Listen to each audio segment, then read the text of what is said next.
Is it a mere reflection of our world or a force that shapes it? From the battle cries of the revolution to the brushstrokes that dare us to dream, artists have long been the architects of social change. But in today's digital age, where attention spans are fleeting and causes countless, can art still ignite the fires of transformation? Enter the Slants Foundation, a nonprofit organization that is daring to experiment at the intersection of creativity and activism. For years, the Slants Foundation has been quietly cultivating a new breed of artist warriors, arming them with the funding, mentorship, and a mission to drive social change through the universal language of art. I'm Sumi X, and this is Asian PaCIVICS, where music isn't just observed, but harnessed as a catalyst for change. Join us as we pull back the curtain and share the true stories of the rebels and visionaries who believe that art can break barriers and open up possibilities like nothing else. Welcome, Serin. We're so excited to have you here today to talk about your work, fighting the loneliness epidemic, and the song that you wrote called The Friend, and the partnership with Project Jericho, and how you're using your art to further social change. Oh, I'm excited to be here. Awesome. Okay, so tell us, so where are you from and when did you come to this country? Well, I was only 6 years old when we moved to the States. I went from being the president of my first grade class in South Korea to moving to a country where I literally did not speak the language, which was here in the States. And it was kind of like trial by fire. Went to school, public school, was part of ESL, all that jazz. But that's actually when I fell in love with music, because I was looking for a community that I felt like I belonged in. And then it led me here, eventually going to school for music. And it was only when I graduated that I dove into songwriting. Where did you study music? I studied jazz voice at Berklee College of Music. Oh, wow. But then eventually pivoted to majoring in music business. What got you into music in the first place?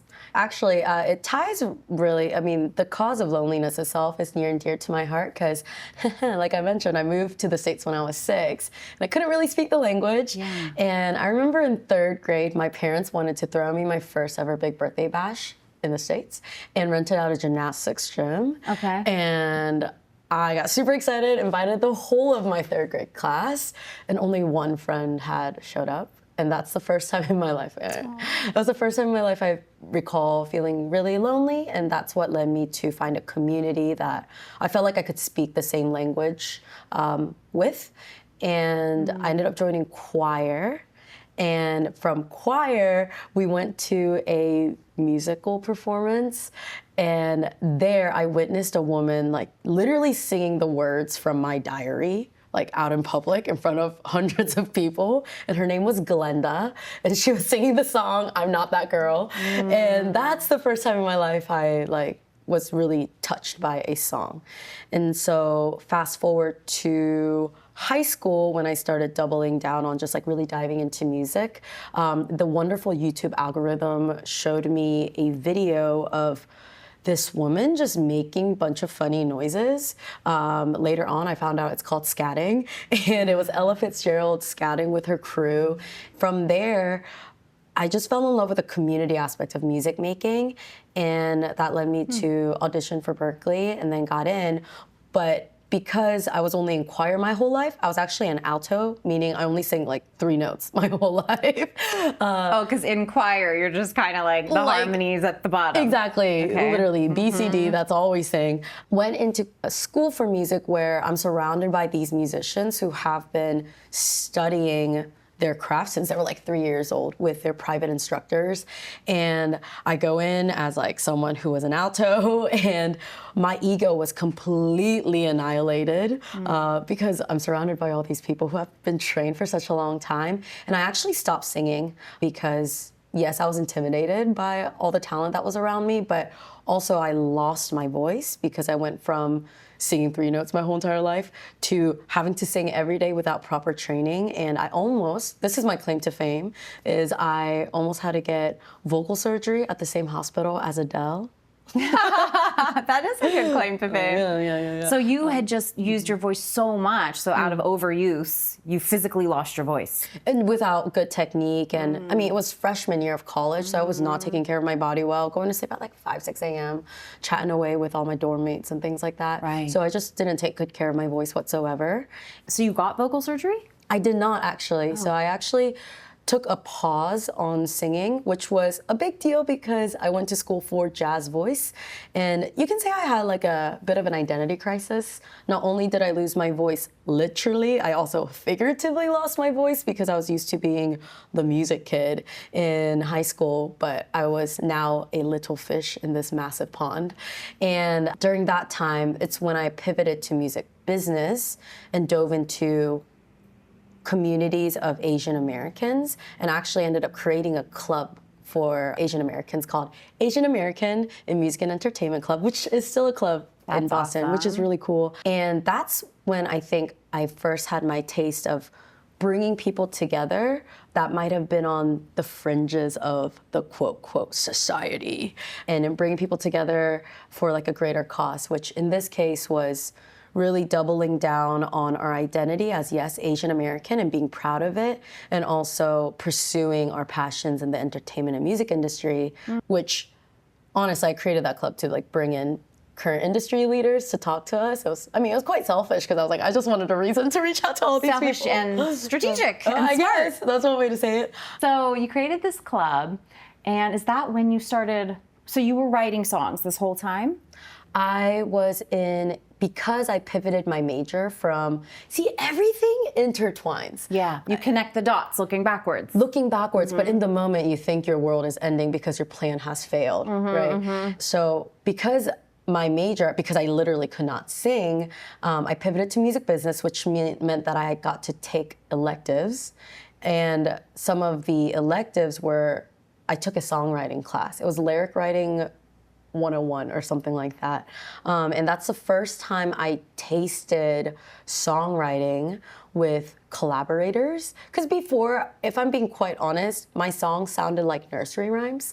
Which is a vibe. Which is a vibe, yeah. It's a niche community. And but in this lyric writing class, some of our assignments were writing with our fellow students. And that's when I fell in love with the writing process itself, like writing with people, because we would enter into these writing rooms as complete, acquaintances or strangers almost, and then leave as friends. So you found in these writing circles that you were doing for class that you were getting closer with people than you had maybe felt before? Yes, exactly. And then actually, I would love to say, oh my gosh, that's when I knew songwriting was my thing. But once again, I was surrounded by such talented people, and comparison kills creativity. And so for the next 2 years, I didn't really songwrite because I was surrounded by professional songwriters who have been writing songs once again since they were 3 years old. And that's the first time I actually dove into songwriting. It was that class. And so it was only after I graduated undergrad, in once again a moment of sheer desperation where the invisible wall within myself was erased, that I started songwriting. If you'd like to learn more about Asian Pacifics, including how to get involved or support the work of the Slants Foundation, please visit theslants.org. When did you know you wanted to use your voice to help others or to help combat what you had felt, which was loneliness, and combat the loneliness epidemic? Like, how did that come to you? Was it like a conscious thing, or did it just sort of evolve? I think once again, this is why community is so, so important. It was quite recently, recently as in the last 3 years, but I started attending church regularly and then found a group of girlfriends there that we started meeting intentionally every week. We said, girls, we're meeting every Wednesday at 6 o'clock for the whole year, because we all went to this conference together where one of the ladies, she was talking about how loneliness is what will try to deter us away from our true identity. And so after going to that conference together, we're like, okay, let's actively do something about it.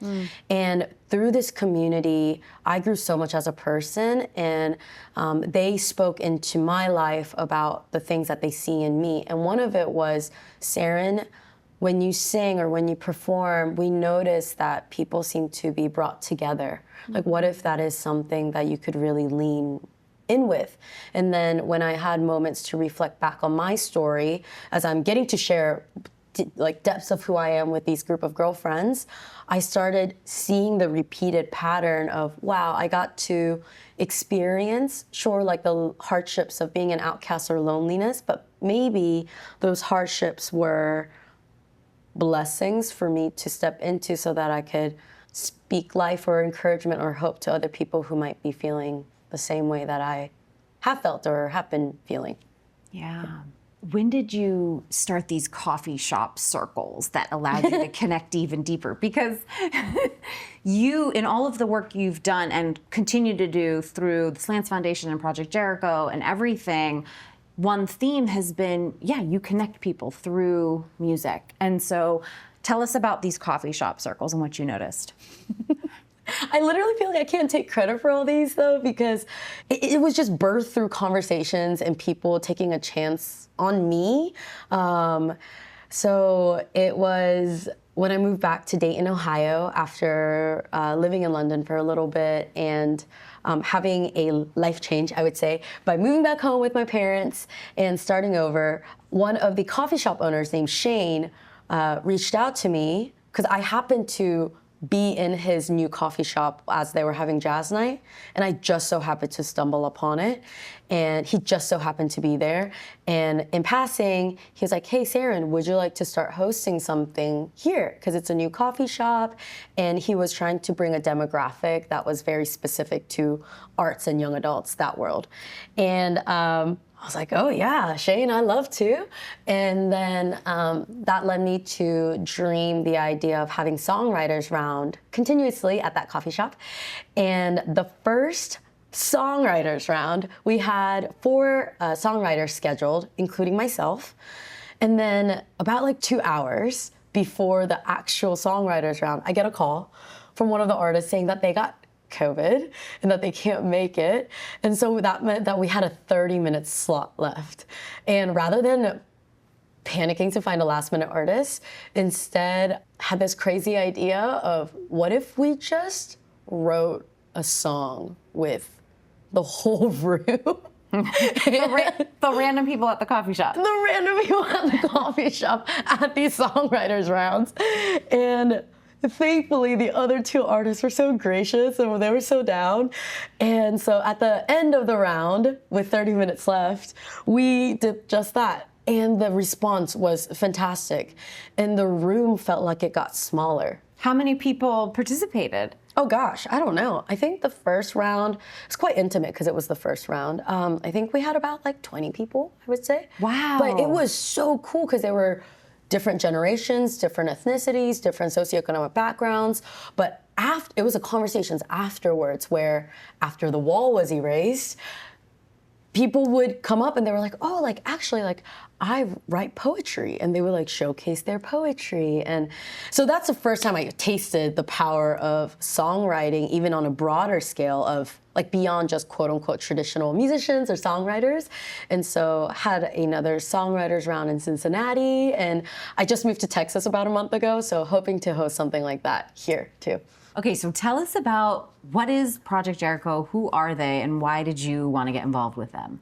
Project Jericho actually reached out to me to be one of their artist mentors for their specific program called Building the Band, where these kids are put into groups of 3 and 4, and from Monday to Friday, they'll end up writing a whole entire song and finishing it, like produced, mixed, mastered, everything by Friday. And it got me curious about what the actual organization is about. And Project Jericho is essentially an organization that believes art has the power to change lives and community. And they provide in-depth visual and performing arts programming to youth and families across Clark County, Ohio. And their organization is built on research that demonstrates the positive impact of arts programming to affirm positive youth development, strengthen families, and promote resiliency through their programs, which one of them was building the bands. As a songwriter and all my experiences of having seen the power of co-writing specifically, I couldn't dive into this program fast enough as an artist mentor. So who are the kids at Project Jericho that you have been working with? Majority of these kids are from underserved families and communities, and getting to see their stories come to life has been so powerful. So they get together, they get grouped, and they write a song together. And they learn how to write, how to perform it, how to mix it, master it, produce it? I would say with the guidance of the artist mentors, they write the songs and they become pretty proficient in GarageBand. Yeah. And some of them play their own instruments. A lot of these students come from various degrees of music proficiency. This may be the first time they're ever singing. And for some, they play guitar for 10 years. And so as artist mentors, we kind of coach them and help them with the production process and writing process. And we also have another person who helps with the mixing and master. But they learn tidbits along the way. But the bulk of the writing is done by the kids. Okay, so after this week-long camp and the kids created this song together and you saw bonds being formed between them that weren't there before, a few weeks later, they had a showcase. They performed their song, and what happened there? Yes, so the song was showcased in front of all their loved ones, friends, and family, and they were interviewed by Brenna, who's the host of this Building the Band's camp itself, and they were able to dive into the process or the complexities of the music that they created, why they made the choices that they did. And it was so beautiful because, once again, Project Jericho, and then Building the Band, the sub-program within it. That one-week camp. Yes. They're really prioritizing building the community because this event happened like 2-3 weeks after the initial camp itself, and then creating another connecting point for these kids to bond with each other and then also bring their family into the experience that they had and sharing that. It was so beautiful. They're really living out the mission statement of building communities. Through art. Through art. And creating connections through art. Exactly. The song that you wrote through the Slants Foundation, tell us about that writing process and what that looked like for you. A lot of my songwriting process, I see images or stories. And for this song specifically, I saw 3 different vignettes of people that exist in this world.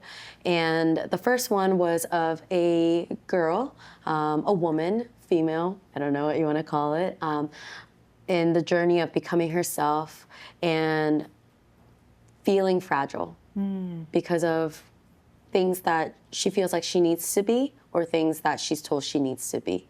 And then it cuts to another vignette of a group of people that are chatting and sipping on red wine, but then also them, the theys, feeling like they're diving into a common pattern that they're used to because that's what everyone is doing. So feeling like they're in a group, but they're still not fully seen or understood. But then doing things to fit into a pattern that they themselves are used to, even though they're not. They know it's not for the betterment of themselves. And then the third vignette is of a man who is, I guess, angry. And there's a lot of anger, and but he keeps on doing the things that feed into that anger. And then the question, though, of the pre-chorus, and the pre-chorus is acknowledging the cycle continues as you wonder what the end will be. Like you see the cycle repeating over and over and over again, and you wonder what's the end going to be. And then the chorus is essentially like a cry for help of, can you, whoever the you would be for somebody, just be the friend that I need, someone who sees me better than me, which I think is the solution for loneliness. And for some people, it might not actually be a person. For me, it was my faith. Awesome. Before we go, is there anything else you want to add about the songwriting process or the work that you're doing? Yes. So with the collaboration aspect of it, I moved to Texas a month ago. But before I moved, we threw a concert with some of our dearest friends. It was hosted in my friend's backyard.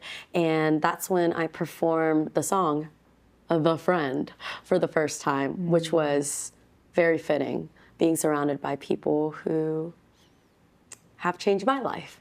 And yeah, had the opportunity to host that and record the live performance, which was really, really cool. Oh, that's amazing. All right, so let's enjoy the full song, The Friend by Serin.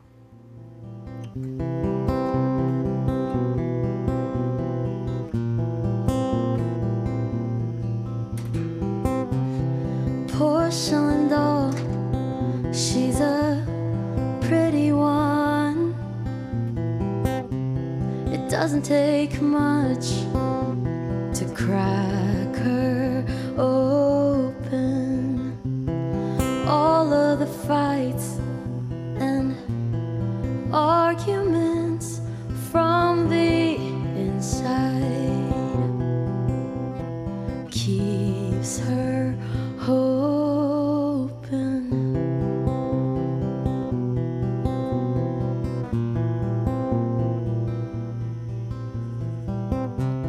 Sipping red wine as they dive in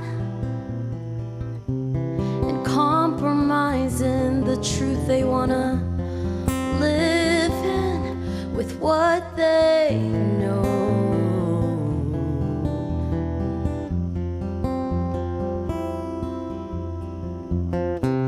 The cycle continues as you wonder what the end will be.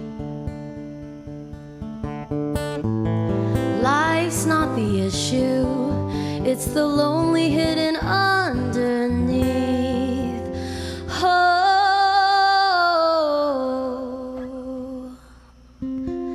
can you just be the friend that I need?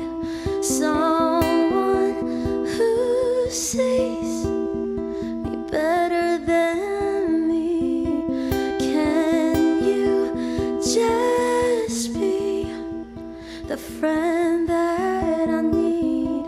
Someone who sees me better than me.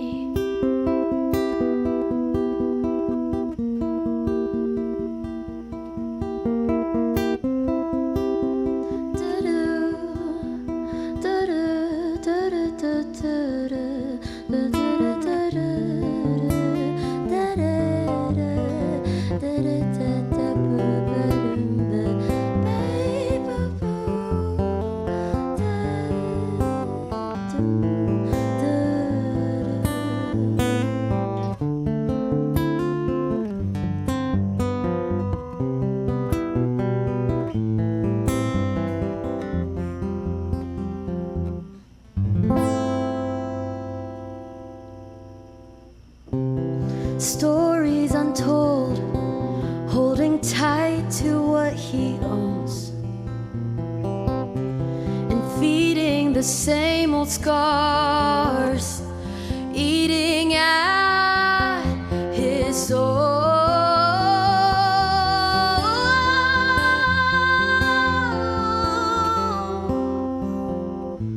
The cycle continues as you wonder what the end will be.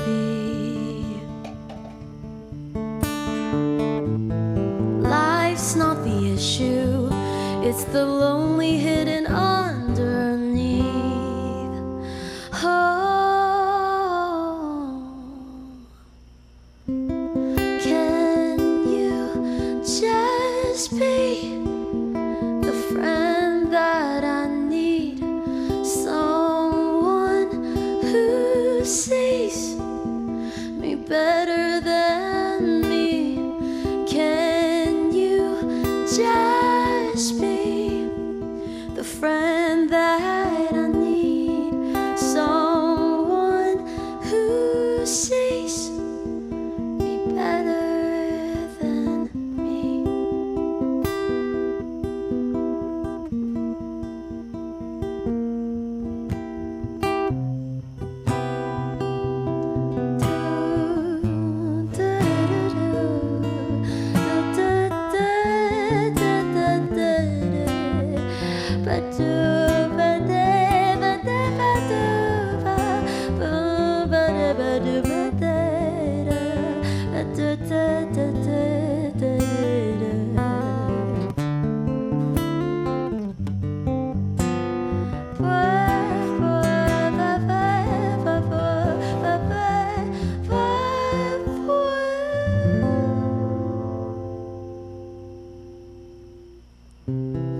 Can you just be the friend that I need?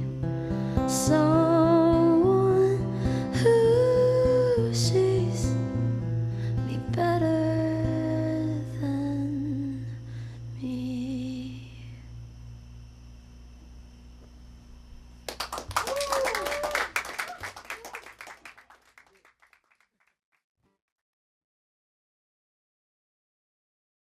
If you'd like to learn more about Asian Pacifics, including how to get involved or support the work of the Slants Foundation, please visit theslants.org.